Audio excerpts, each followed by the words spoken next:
I mean, are you open to letting us have a look at what you've shot? Well, I just, like, you with ABC, right? Yeah, so it's four corners, and so, we're doing a big, broad story on 5G, so looking at everything from the geopolitics of the rollout and the Huawei issue through to the science, the health concerns. The anti-5G movement has grown up so quickly globally online. So yeah, hopefully a pretty comprehensive story on the whole issue. And as part of that, obviously we want to use the visuals from a big march in central Sydney to talk about the rising awareness of it.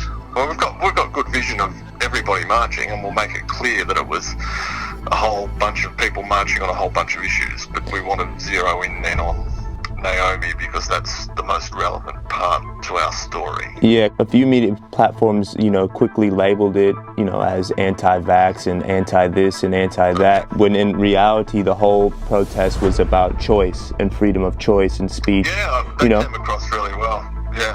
Yeah, I'm just a bit weary because obviously I don't know much about the Four Corners, but I just know that, media stations really twist things and they paint it as something that it's probably not. Well, look, I can tell you, we will be talking about this march in context initially because, the size of it's impressive in the first place. But we will make it clear that there was a range of people, airing concerns over everything from, being forcibly locked down to, mandatory vaccinations to mandatory, living with 5G being rolled out without any discussion entered into. So yeah, that theme very much will come through. In the centre of Sydney, anti-vaxxers, anti-lockdown activists, far-right conspiracy theorists and anti-5G campaigners have all united under the catch cry of freedom of choice. COVID-19 has caused an explosion in public awareness. Rather than meekly hunkering down under house arrest, men and women have taken to their computers and began to ask questions, many of them for the first time. Naomi Cook was invited to speak about 5G at the Sydney rally, which was organised by an anti-vaccination group. So was the joint rally a deliberate strategy to make it look like far more people were interested in each of the issues than was actually the case? No, that's so sad. No, these were separate groups, each with very important issues that they were passionate about uniting on one day. Yeah, no, I don't think so.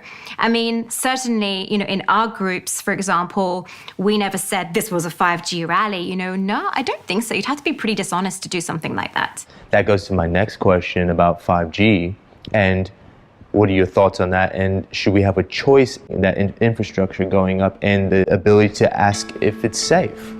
100% I would say. The question I would ask is 5G or any new technology safe? Not only for human beings, but for other animals, the microbes in the soil, the environment. Is it safe? What tests have been done? What and who has done those tests? Is it independent? What are the results? Were there any interesting results that were in there that, may warrant further investigation?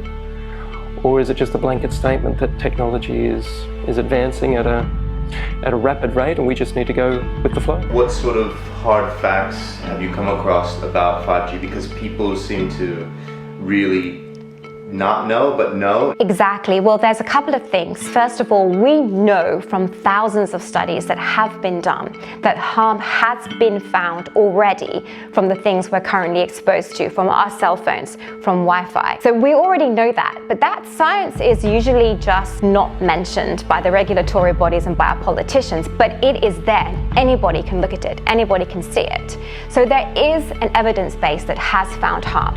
Yes, sure, there are studies that haven't found harm, but when you go in to look at those studies and you look at the money behind the studies, quite often they're industry linked or industry funded. So we know we have a body of scientific evidence that has found harm. And this harm is anything from cancer to neuropsychiatric to all sorts of things. So that's what we're currently exposed to. 5G is adding another, layer to that mix, number one. But number two, it hasn't had any biological safety testing. So if 5G is different, which it is, then we cannot rely on the science for 4G and Wi-Fi. Even if that science had found Wi-Fi and 4G, etc., to be safe, we would still need separate studies for 5G, and they haven't been done.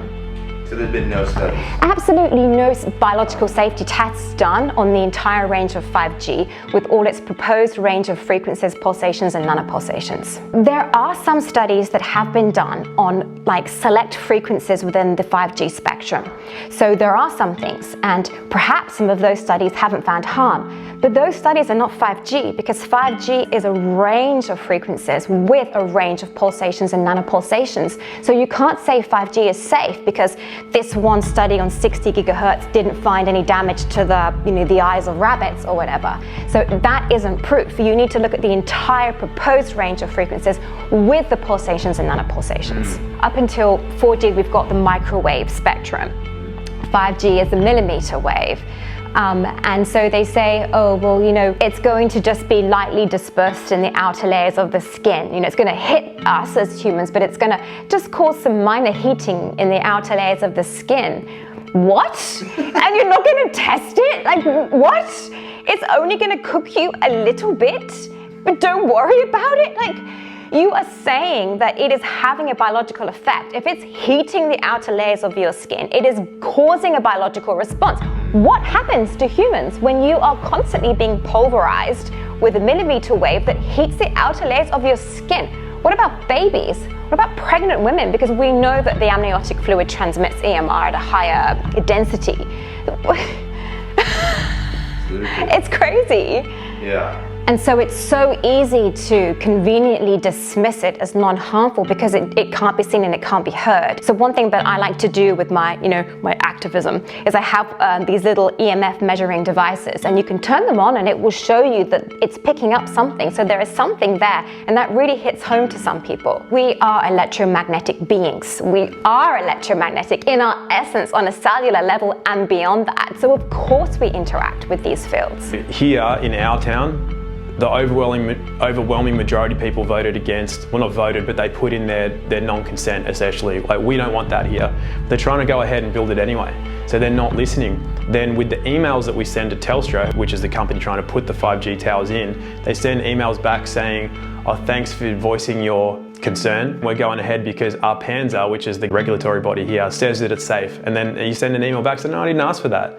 I asked you for an independently verified test and study that shows that it's safe. No, our PANZA. I said, no, I don't want to hear about our PANZA. I said, I know who runs and owns our PANZA. And then they don't write back. So then what they're doing is they're censoring people from even just putting in their non-consent to the company that's trying to put in the 5G towers. So if it was safe, if it was effective, and if it was beneficial, wouldn't they be able to provide that? Wouldn't they be able to provide independent testing? Wouldn't they be open to a dialogue?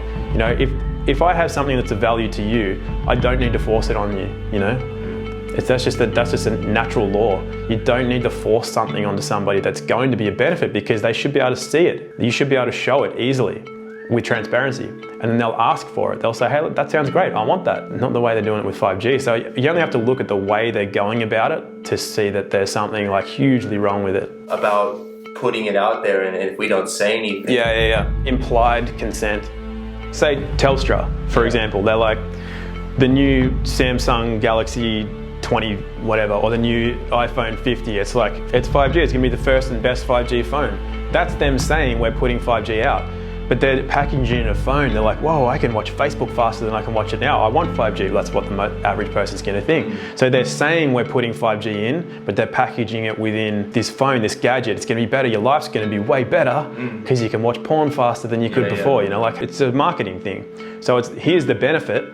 we've got this product, here's the benefit, and then most people want that. They go, yeah, I want something screwed into my brain. That my boss talked to me the other day. He said, Elon Musk has got this thing now where you can like screw it into your brain and it like fires off the neurons and you do these other things. And it sounds good because he's saying people who are vision impaired are gonna have better vision than a normal person. That sounds cool, right? To somebody that doesn't understand how the mind and the brain work and how it interacts with electricity, that sounds good. But if you've got an idea of what that is capable of doing outside of this benefit that it's going to give, it's like, that's not a good idea. But most people don't look beyond that initial layer of look how cool this could be. And that's what they've done with 5G. So a lot of people want it. They think, oh, that sounds cool. And even looking at the 5G grid, people think, oh, microchips and scanners and tracking you on your phone and all that stuff. Yeah, well, that's what they're doing. But 5G is simply a carrier wave. It's not anything that's this evil thing. I mean, sure, it's radiation and it's bad, but it's the application of 5G. It's the fact that all DARPA weapon systems, active denial systems, and all of this, these are all 5G powered. It's a carrier wave for all that stuff. So ultimately, 5G is the carrier wave, the millimeter waves that 5G uses, which I think go from, and I might be wrong, so don't attack me, but I think it goes from 2.4 gigahertz to around 80 gigahertz is the spectrum these millimeter waves go through. You can do all sorts of stuff with that. There's talk about how you can excite oxygen molecules and all that. But even if you ignore all that, there's the terahertz signals that they use. Now, when you look at Bill Gates's concept for ID 2020 that he wants to bring in, proof of vaccination and all of this sort of thing that they want to do, that will be powered by the terahertz wave, the terahertz frequency. So what if they inject you with hydrogel? And then they use that 5G, because you've got the bandwidth to do it, because it's such a powerful bandwidth, that's why they want it everywhere. But then they use the terahertz waves to uplink you. So all your biometrics, everything, it's all there on demand all the time. So that's one of the applications of 5G. And that, by the way, that is 6G. The terahertz wave is 6G. And they're already talking about 6G and nobody really knows what it is. Well, that's what it is. It's the terahertz waves. So in that sort of a situation, because at the moment, we can say, well, I'm going to opt out of all this. I won't have a cell phone. I can't be tracked. I won't be part of this whole 5G system. But if they force you to have a vaccination and the vaccination has the hydrogel in it, which is going to uplink you anyway, then you're going to be in the system anyway through that interface that is in your body, and it's going to be fused into your cells. So it isn't like a microchip you can go and get removed. This will be fused into your cells, and if it's self-replicating, you don't know where it's going to go, how much of it it's going to take over your body. I mean, they could, God knows what they could do to us if you really want to get sci-fi about it. You know, they could have your whole body replaced by this stuff, you know, eventually if it grows and does that. I mean, we're getting into the realms, like I said, of science fiction, depending on how far you want to take it and how far you think these people are prepared to take it. But the point is, if they manage to inject everybody with this hydrogel, which uplinks them already, then there'd be no opting out. And as I was saying when we were walking around outside before, like, for example, if you want to call an Uber, you won't have to pick up your phone and call an Uber. You'll just be able to walk outside and say Uber. And the hydrogel in your body will pick that up. The 5G carrier wave will be there. It will go to the nearest Uber driver and he'll show up at your door.